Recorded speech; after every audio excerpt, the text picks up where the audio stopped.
नमस्ते बच्चों। आज हम पढ़ेंगे कक्षा 9 का 14वां पाठ काव्य खंड में, जिसका नाम है चंद्रगहना से लौटती बेर। ये कविता लिखी है केदारनाथ अग्रवाल जी ने। अब मैं आपको बताती हूँ इस कविता के बारे में। तो ये कविता कवि के प्रकृति प्रेम को व्यक्त करती है। कवि चंद्रगहना नाम की एक जगह यानी कि एक गांव से लौट रहा है, जिसका नाम है चंद्रगहना। तो पहले इस शीर्षक को ही समझ लेते हैं। चंद्रगहना से लौटती बेर, यानी चंद्रगहना नामक स्थान से लौटते समय, बेर का अर्थ हो गया समय, यानी जब लेखक चंद्रगहना इस स्थान से लौट रहा था, उस समय रास्ते में उन्हें कौन कौन सी चीज़ें देखने को मिलती है। खेत खलियान और प्रकृति यानी कि नेचर में जो कुछ भी वो देखते हैं, उन्हें वे अपनी कल्पना शक्ति के आधार पर व्यक्त करते हैं। आप देखेंगे इस कविता में किस तरह से लेखक ने प्रकृति की चीज़ों को मानव के रूप में अभिव्यक्त किया है। तो इस पूरी कविता में आपको मानवीकरण अलंकार देखने को मिलता है। तो चलिए शुरू करते हैं हमारी कविता चंद्रगहना से लौटती बेर। पहले हम कविता के एक एक अंश को पूरा पढ़ेंगे, फिर उसके हिंदी भावार्थ को आराम से समझेंगे। देख आया चंद्रगहना, देखता हूँ दृश्य अब मैं, मेड़ पर इस खेत की बैठा अकेला, एक बीते के बराबर यह हरा ठिगना चना, बांधे मुरेठा शीश पर छोटे गुलाबी फूल का, सज कर खड़ा है पास ही मिलकर उगी है, बीच में अलसी हठीली, देह की पतली कमर की है लचीली, नीले फूले फूल को सिर पर चढ़ाकर। अब हम देखते हैं इसके भावार्थ को। यहाँ पर देखिए, कवि कहता है देख आया चंद्रगहना, यानी कि मैं चंद्रगहना यह स्थान देखकर आ गया हूँ। देखता हूँ दृश्य अब मैं, अब आते समय मैं कौन कौन से नज़ारे देख रहा हूँ। दृश्य यानी कौन कौन से नज़ारे देख रहा हूँ। मेड़ पर इस खेत की बैठा अकेला। बच्चों, मेड़ का अर्थ होता है कि खेत के किनारे पर जो ऊपरी हुई जगह होती है उसको कहते हैं मेड़। तो कवि कहता है कि मैं खेत की मेड़ पर बैठा हुआ हूँ और यहाँ पर एक बीते के बराबर। बीते का अर्थ होता है कि अंगूठे से लेकर ये जो छोटी उंगली है उनके बीच का स्थान लगभग 22 सेंटीमीटर, इसके बराबर वो क्या देख रहे हैं, ठिगना चना, यानी कि टिंगना चना। यहाँ पर चने की फसल के बारे में बता रहे हैं कि मैं जहाँ पर बैठा हुआ हूँ मेड़ पर, वहाँ पर क्या देख रहा हूँ कि 22 सेंटीमीटर का एक छोटे छोटे चने की फसलें लगी हुई हैं और बांधे मुरेठा। मुरेठा का अर्थ होता है पगड़ी, जो सर पर बांधी जाती है। तो यहाँ पर कहा गया है कि चने की फसल ने अपने शीश पर, अपने सिर पर पगड़ी बांध रखी है। कैसी पगड़ी है ये? गुलाबी फूल की। अगर आपने बच्चों चने की फसल देखी हो तो चने के ऊपर एक गुलाबी फूल लगा होता है, जब वो फसल मतलब पकने से पहले उठती है उस समय की। तो यहाँ पर कहा गया है कि चने ने गुलाबी रंग का फूल, गुलाबी रंग का मुरेठा यानी कि पगड़ी पहन रखी है और वो सजकर खड़ा है, पास ही मिलकर उगी है। देखो, चने के पास ही क्या उगी हुई है? अलसी हठीली, यानी कि अलसी, ये फसल उगी हुई है और अलसी को बताया गया है कि बहुत ही ये हठीली है। अब बच्चों, आपने देखा है कि फसलें कभी हठीली होती है या फसलें कभी मुरेठा बांधती है? तो यहाँ पर आपको मानवीकरण अलंकार देखने को मिल रहा है। आप जब सप्रसंग व्याख्या लिखो तो विशेष में लिख सकते हो कि यहाँ पर क्या है, मानवीकरण अलंकार है। आपको प्रश्न भी पूछा जा सकता है कि इन पंक्तियों में कौन सा अलंकार है, तो आप लिखोगे मानवीकरण अलंकार। मानवीकरण अलंकार का ये अर्थ है कि प्रकृति की किसी वस्तु को मानव के रूप में अभिव्यक्त किया जाए, मानव के गुणों के रूप में अभिव्यक्ति की जाए तो उसे कहेंगे मानवीकरण अलंकार। अब ये जो अलसी है ये हठीली है, ये देह की पतली है, देह यानी शरीर से ये कैसी है, पतली है, और इसकी कमर बहुत ही लचीली है, यानी कि कमर बार बार झुक रही है। और इसने नील फूले फूल को सिर पर चढ़ाकर, इसके सिर पर नीले रंग का फूल चढ़ा हुआ है, यानी कि इसके सर पर नीला फूल है।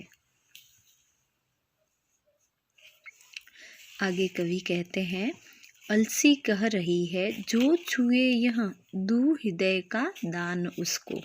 ये अलसी की जो हटीली फसल है वो कह रही है कि जो मेरे मन को छू ले उसको अपने हृदय का दान दे दूंगी। अब आगे वो तीसरी फसल के बारे में बता रहे हैं, वो फसल है सरसों की। और सरसों की न पूछो हो गई सबसे सयानी। ये जो सरसों की फसल है वो सबसे कैसी हो गई है, सयानी हो गई है। सयानी होने का अर्थ होता है हमारे यहाँ पर कि विवाह के योग्य हो गई है। तो ये बहुत ही सयानी हो गई है। हाथ पीले कर लिए हैं, सरसों की फसल ने हाथ पीले कर लिए हैं और अब ब्याह मंडप में पधारी, यानी कि विवाह करने के लिए आ गई है। फाग गाता मास फागुन, आ गया है आज जैसे। लेखक कवि कहते हैं कि ऐसा लग रहा है जैसे फागुन मास फाग के गीत गाता हुआ आ गया है। इस स्थान पर मैं बैठा खेत की मेड़ पर, मुझे ऐसा लग रहा है जैसे फाल्गुन मास आ गया है। देखता हूँ मैं स्वयंवर हो रहा है। अब बच्चों, स्वयंवर का अर्थ होता है कि अपने मन से अपने वर का चुनाव करना। तो यहाँ पर कवि कह रहे हैं कि मुझे ऐसा लग रहा है जैसे फसलों का स्वयंवर हो रहा है, प्रकृति का अनुराग अंचल हिल रहा है। आगे कवि कहते हैं कि ये जो प्रकृति है उसको मैं क्या देख रहा हूँ कि उसके आंचल में सब कुछ हिल रहा है। इस विजन में, विजन का अर्थ है जहाँ पर कोई लोग नहीं है, जन नहीं है। इस विजन में दूर व्यापारिक नगर से, इस व्यापारिक नगर से दूर मैं यहाँ पर खेत में बैठा हूँ और मुझे बहुत अच्छा लग रहा है। ऐसा लग रहा है जैसे प्रकृति यहाँ पर खेल रही है। प्रेम की प्रिय भूमि उपजाऊ अधिक है। जहाँ पर प्रेम होता है वहाँ की भूमि बहुत उपजाऊ होती है। और पैरों के तले है एक पोखर। आगे कहते हैं कवि कि मेरे पैरों के तले एक पोखर है, एक तालाब है। उठ रही इसमें लहरियाँ, इस तालाब में लहरें उठ रही है। नील तल में जो उगी है घास भूरी, इस पोखर में भूरी घास उगी हुई है। ले रही वह भी लहरियाँ, वह भी लहरें ले रही है। एक चांदी का बड़ा सा गोल खंबा आँख को है चकमकाता। चकमकाने का अर्थ है चकाचौंध कर देना। है कहीं पत्थर किनारे पी रहे चुपचाप पानी। अब देखो बच्चों, पत्थर कभी पानी पीते हैं, लेकिन यहाँ पर कहा गया है कि पत्थर चुपचाप पानी पी रहे हैं। यहाँ पर भी मानवीकरण अलंकार है।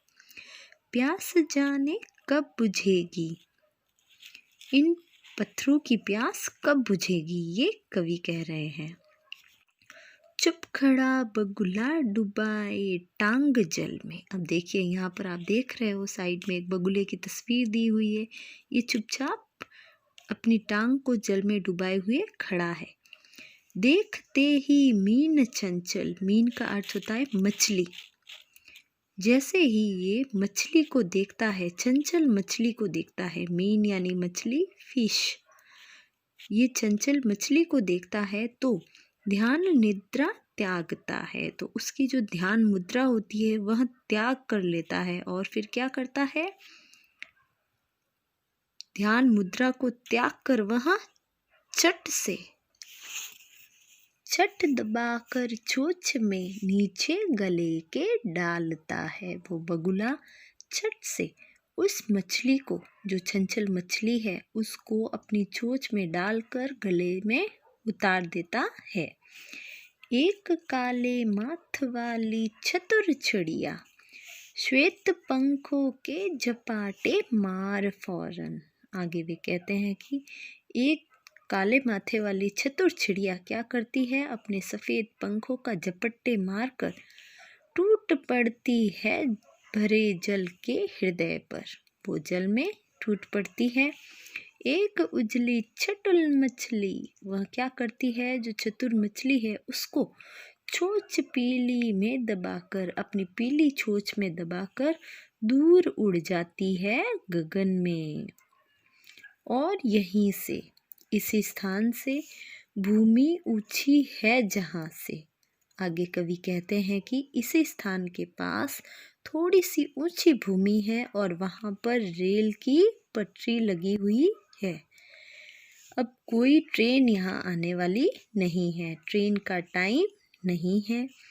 मैं यहाँ स्वच्छंद हूँ, स्वच्छंद यानी कि स्वतंत्र हूँ, मुझे कहीं जाना नहीं है, यानी कि मेरे जीवन में कोई आपाधापी नहीं है, कोई भागदौड़ नहीं है, मैं आराम से यहाँ पर बैठा हुआ हूँ। चित्रकूट की अनगढ़ चौड़ी, कम ऊंची ऊंची पहाड़ियाँ।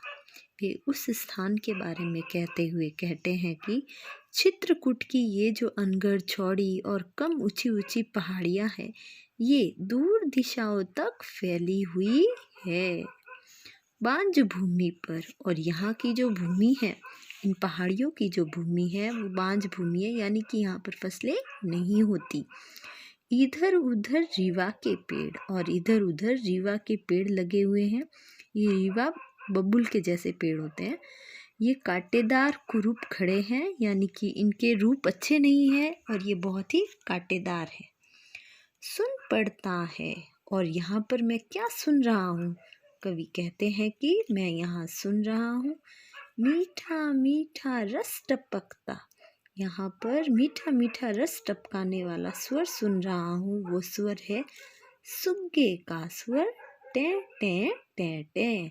जो सुग्गे हैं वो टें टें कर रहे हैं। सुन पड़ता है वन स्थली का हृदय चीरता। ये जो सुग्गे का स्वर है, ये वन स्थली का, यानी कि इस जंगल का हृदय चीर रहा है।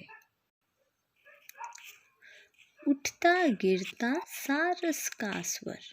आगे कवि कहते हैं कि कभी सारस का स्वर उठता है, कभी गिरता है, और ये सारस का स्वर है टीरटो टीरटो। इस स्वर को सुनकर कवि कहते हैं कि मन होता है उड़ जाऊं मैं। कवि कहते हैं मेरा भी मन हो रहा है कि इस सारस के स्वर के साथ मैं उड़ जाऊं।